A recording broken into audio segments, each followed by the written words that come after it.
En estos días que hubo un brote de gripe aviar, un brote que se fue generando en mamíferos y en gatos sobre todo. Fue información que estuvo circulando en estos días.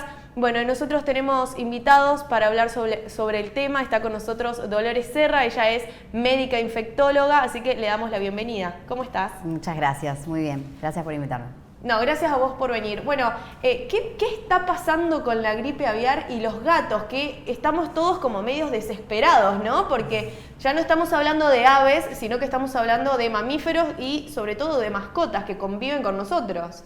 Sí, exactamente, así es. En los últimos buenos días está en todos los portales, en la información, que estos casos de gripe aviar en gatos. El tema es que esta gripe aviar ya viene hace un tiempo, sí, sobre todo en las aves silvestres y aves domésticas también, y en muchos casos en mamíferos, y hoy ya está perteneciéndose a como una amenaza para lo que es todas estas especies, ¿sí? En los últimos años se vio un gran aumento del número de casos, sobre todo esto ya pasa a ser como una amenaza para todo lo que es la fauna, ¿sí?, silvestre, en donde se convirtió en una panzootia, lo que nosotros decimos, que es una pandemia, pero de la fauna silvestre. Y en Argentina el gran miedo que hay, en realidad en el mundo también, es que esto pueda llegar a mutar y a ocurrir en los humanos. Ese es el tema, o sea, que se infecten también los humanos. Sí, de todas formas, esto donde se contagiaron los gatos sobre todo no ocurrió en Argentina, ¿no? No, esto ocurrió en Polonia. Y en varios, o sea, de los gatos muertos ocurrió en Polonia, pero también hay varias especies de mamíferos, como, bueno, les cuento, bisones, nutrias, zorros, lobos, coyotes, gatos, pumas, focas, tigres, o sea, mapaches y lobos marinos también, que está ocurriendo, o sea, que están teniendo gripe aviar y que no solamente se están infectando, sino que están muriendo, o sea, lo que está produciendo este virus, sobre todo el virus de la gripe aviar. Bueno, hay varias cepas, hay uno que es más patógeno, que es el H5N1, que es el que está produciendo estas muertes y por lo tanto es el que ocasiona mayor peligro para la humanidad, sobre todo porque es altamente patógeno, tiene una gran capacidad de letalidad, más del 90%, o sea, las especies que más se infectan son las que más mueren. Entonces, ese es el peligro que trae consigo este virus, ¿sí? Y que es obviamente amenaza de producto de todo lo que es la destrucción natural de estos ambientes naturales de estas aves silvestres, que son las que tienen más peligro, ¿sí?, de desaparecer.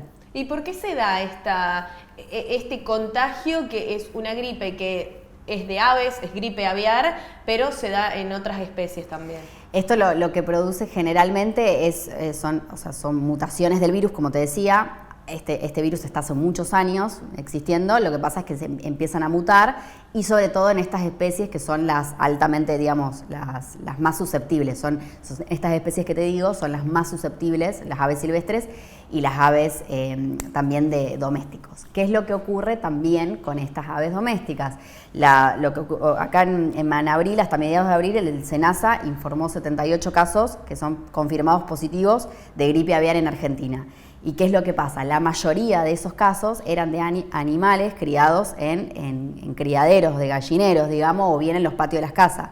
Y entonces, al mezclarse estas dos especies, saber que no es lo mismo el ave doméstica, digamos, que el ave silvestre, se mezclan, ¿sí?, estas especies y por lo tanto hay una nueva recombinación y por lo tanto una mayor infección. Claro, diferentes tipos de virus. Exacto.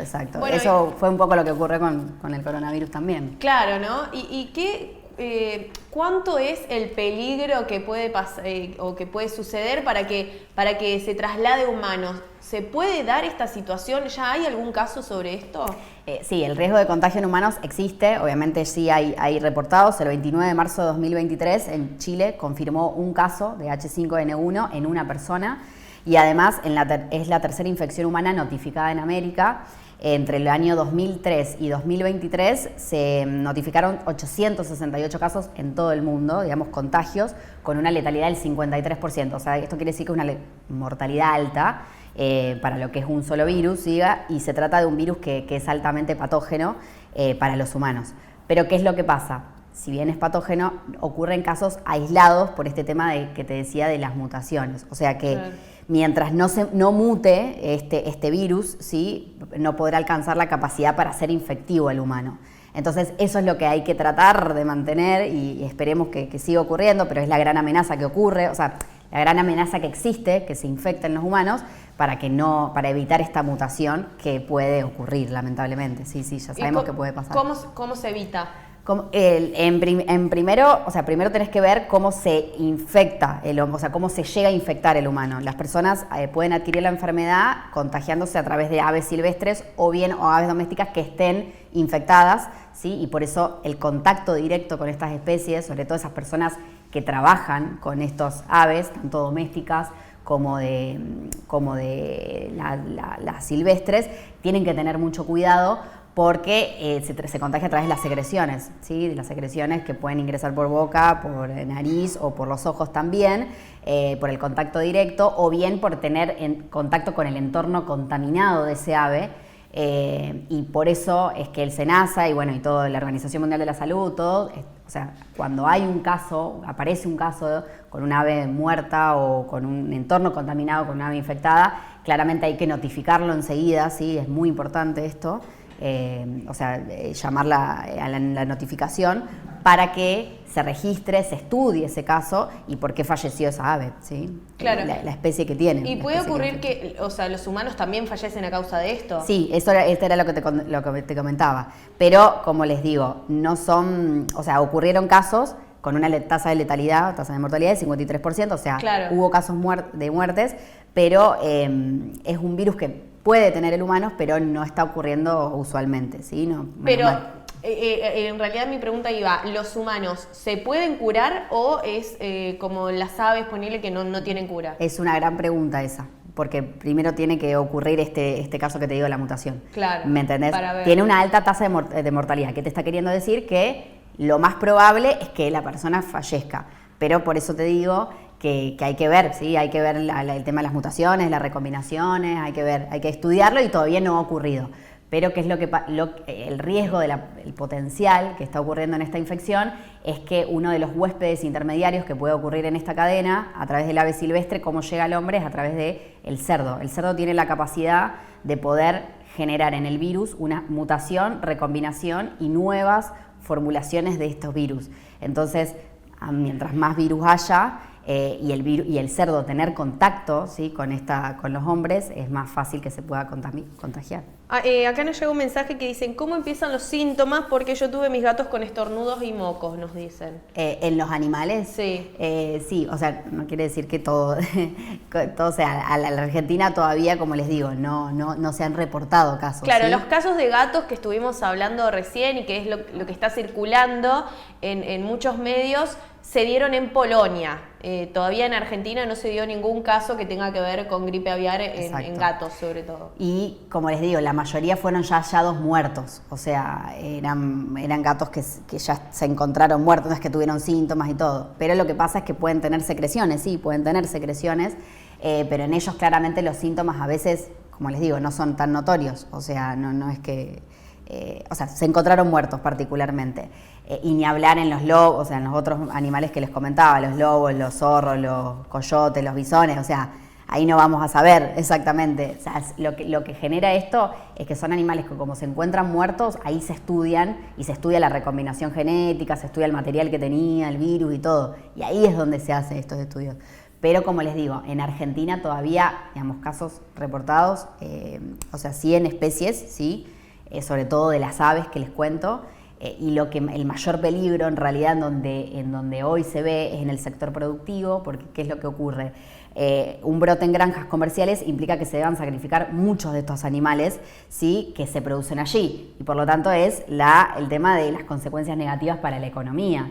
Entonces ahí es donde está el principal peligro, ¿sí? Y también perder numerosas vidas animales y por lo tanto animales de consumo. Entonces ahí es donde se está viendo lo principal, en estas aves, ¿sí? O bien silvestres o domésticas que son criadas en criaderos de gallinas y todo eso. Dolores, vos, ¿qué resumen haces de toda esta situación que está pasando con el tema de la gripe aviar y de los contagios y del susto, ¿no?, que genera para todos este tema, este virus? Esto ocurrió posterior a la pandemia, ¿sí? El coronavirus nos enseñó mucho, ¿sí?, a cómo estos virus se pueden recombinar, mutar y generar mayor y una infección mucho más peor, ¿no? Entonces, a lo que voy, ya el coronavirus nos enseñó la pandemia, sin duda, y esto es lo mismo, en cierta forma, en las aves silvestres, pero es lo que está ocurriendo como una pandemia en ellos. Entonces, en esta fauna, producto de la destrucción de los hábitats naturales, producto del sistema, ¿sí?, de la capitalización que estamos inmersos, la industrialización y obviamente la producción de estos animales. Entonces, obviamente, como te digo, esto tiene un impacto en todo lo que es la producción avícola, todo lo que es la ganadera, todo en el ambiente, y por lo tanto ahora en realidad ya venían los casos de gripe aviar hace mucho tiempo, pero esto tiene un impacto económico totalmente alto, entonces por eso es que se está viendo y saliendo en todos los medios, y ni hablar estos casos de los gatos y todo, con esta potencial amenaza para el hombre que puede infectarse en cualquier momento. Como les digo, mientras tanto, las medidas de prevención, que siempre les digo, tomar, las medidas de higiene, siempre el buen lavado de manos, obviamente, para tratar de evitar estas infecciones y que estas producciones caseras, ¿sí?, los gallineros y todo, se traten de, sobre todo las domésticas, que es donde puede haber mayor cruza entre los domésticos. Bueno, yo no soy veterinaria, digamos, pero yo soy médica infectóloga, soy de humanos, pero bueno, esto obviamente más o menos es lo mismo. No es lo mismo, pero bueno, obviamente impacta en la salud, ¿sí? Entonces, como impacta en la salud humana, claramente lo tengo que saber, pero bueno, obviamente sé que estas medidas hay que tenerlas. Dolores, gracias. Ya Dale. Vamos a hablar la semana que viene, seguramente te tendremos. Sí, vamos a organizar cuando vamos a organizar. Hay muchos temas que hay que tocar, que hay que comunicar también, que son importantes también para la salud. Sí, gracias por obvio. venir. Dale, no, de nada. Hasta luego. Dolores Serra, entonces, que estuvo con nosotros. Bueno, ella es médica infectóloga.